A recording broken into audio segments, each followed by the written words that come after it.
What's up, foodies? Today we are making something that even the ancient Romans enjoy eating, homemade nougat, or as my Italian friends call it, Torrone. However, if you don't follow the right steps, things can get pretty messy. So I'm going to walk you through how to make homemade nougat step by step and share a few tricks to make sure you get it just right. To start, grab an 8-inch pan and line it with something to act as a barrier between the nougat and the pan. Traditionally, chefs would use rice paper, also known as a wafer paper, but parchment paper works just as well. It doesn't matter which one you use as long as you use something. Otherwise, you'll end up with nougat glue instead of nougat bars. Just line the pan like I'm doing now and grease it with cooking spray.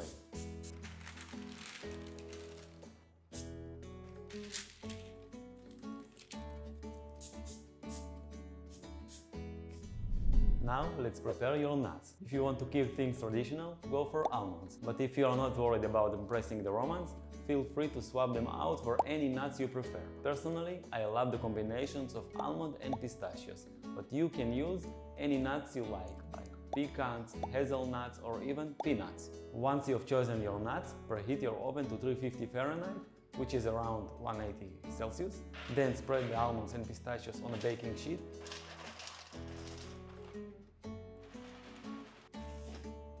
And toast them in the oven for about 10 minutes, or until lightly golden. Now at this point, many chefs will tell you to leave the nuts to cool on the bench. But what I like to do is turn the oven off and let them sit there until they are ready to use. The reason I do this is the warm nuts help to maintain the temperature, which leads to a smoother and more consistent mixture. Cold nuts, on the other hand, can cause temperature shocks, which make the mixing process much harder. But we will get into it later. For now, just turn the heat off and let them sit until you're ready to use them. Now grab a clean, grease-free bowl. This is super important, as even a tiny bit of fat can ruin the consistency of your meringue. Fat and meringue are like kryptonite to Superman. They just don't mix. Once you've got your clean bowl, beat 2 large egg whites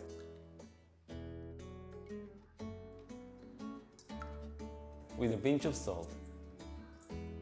To help achieve a stable meringue, you can add a pinch of cream of tartar. You can use a stand mixer with a whisk attachment or just a simple hand mixer.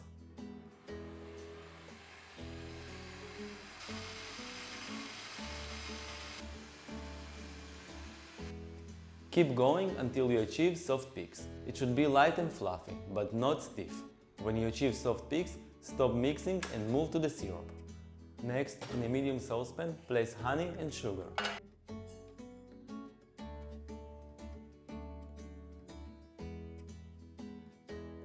Place a candy thermometer in the pan with the mixture before turning on the heat. If you don't have a candy thermometer, you can use just a regular one.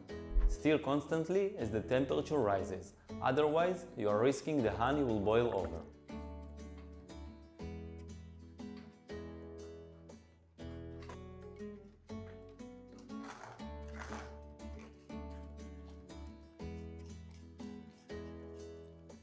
You can stop stirring once the temperature hits 280 degrees Fahrenheit or 138 Celsius. At this point, feel free to cook it without stirring until it reaches 295 degrees Fahrenheit or 145 degrees Celsius. And under no circumstances should you exceed this temperature, otherwise your nougat will become very hard and inedible. And don't ask me how I know it. You want to know how I know it? This is how I know it. Too hard. When the syrup reaches around 295 degrees Fahrenheit, take it off the heat and then slowly pour the syrup into your whipped egg whites in a thin, steady stream. Be careful not to pour too quickly, or the heat may cook your egg whites, leaving you with scrambled eggs instead of a smooth nougat. As you pour the syrup, keep your stand mixer running on low speed to blend it evenly. Once all the syrup has been added, turn the mixer to high speed and whip the mixture until it becomes glossy, thick and starts to pull away from the sides of the bowl. This step should take around 6 to 8 minutes.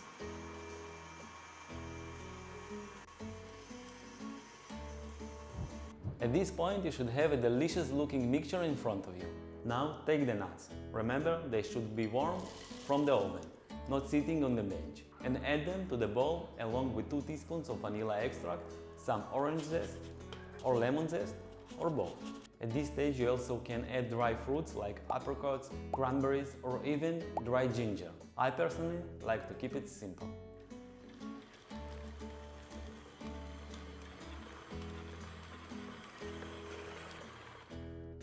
Now earlier you were avoiding kryptonite like Superman, but here is where you need to be like the Flash.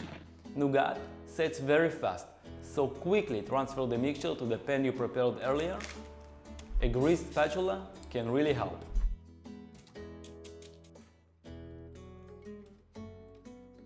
Press it down evenly until it's nice and firm. Then just let it sit for about 3 hours to cool and solidify. While we are waiting to the Torrone to set, comes the hardest part of this recipe. Washing the dishes. Good luck!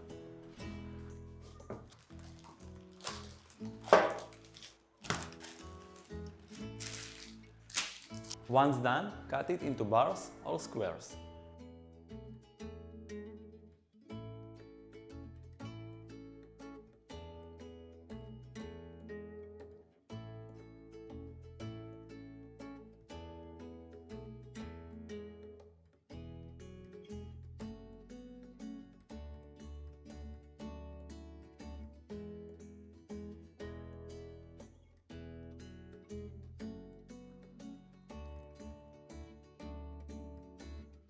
Wow, delicious!